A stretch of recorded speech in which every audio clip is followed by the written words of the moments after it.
Hello everybody, today I've got this mini split. I've got some leaking. I'm using this INFICON D-TEK Select.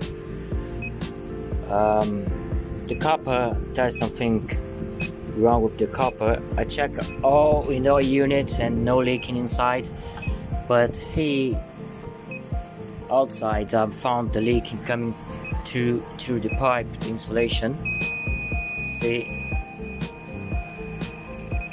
check it, all the pipes insulation and all the pipes fine, but only this one coming leaking from there.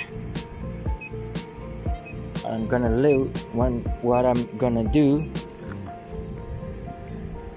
I'm gonna disconnect this line, pressurize, and speak with the client what we're gonna do, if we're gonna pass another lines or anyway we leave this machine out without working.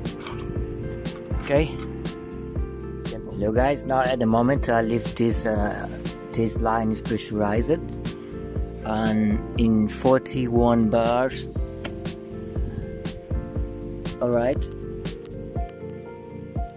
this is gonna leave like that, and they're all 1, 2 and 3 units, 3 lines. I will let this pressurized as well, and this one it's leaking, I'm sure, because I'm using the detector, freon detector. But now I pressurize these lines.